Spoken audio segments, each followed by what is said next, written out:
Objektet hoteliere në regionin e Pollogut po vërshohen jo vetëm nga shtetaset e huaja të cilat i dëfrejnë dhe zbavisin mysafirët, por edhe nga vendaset tona.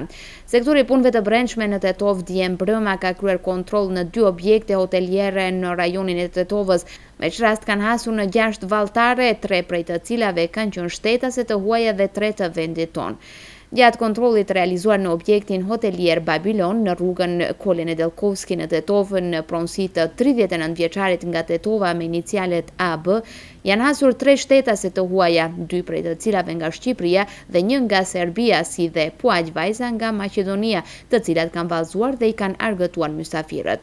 Siç informon zëdhënësi i sektorit të punëve të brendshme Tetov Marjan Josifovski, 3 shtetaset e huaja të moshës 20, 22 dhe 24 vjeçare për shkak të keq përdorimit të qëndrimit turistik janë shoqëruar dhe mbajtur në stacionin policor në Tetov dhe më pas janë dorëzuar për procedurë të mëtutjeshme njësisë për krim ndërkufitar, migracion të huaj dhe riadesim.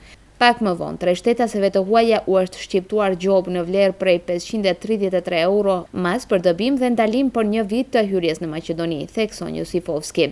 Nga sektori i punëve të brendshme Tetov njoftojnë se objekti i dytë i kontrolluar është Korabi në Sellar Stejporme, ku janë hasur 3 femra nga Maqedonia në moshën 32, 35 dhe 43 vjeçe, prej të cilave 2 nga Gostivari dhe 1 nga Shkupi, të cilat i kanë argëtuar mysafirët. Këtë informate karakterizojnë 2 fatkeqësi. E para që vajzat tona kanë zgjedhur të nxjerrin ekzistencën duke ju ofruar shërbime meshkujve nëpër lokale nate, dhe e dyta që kjo po ndodh edhe tani gjatë muajit të Ramazanit.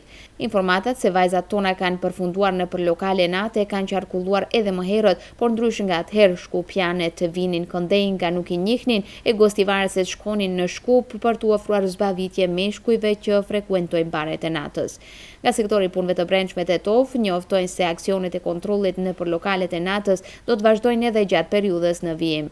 Kjo me qëllim që të hetohen të gjithë të punësuarit nëse janë të paraqitur apo punojnë në ato punë në të zezë.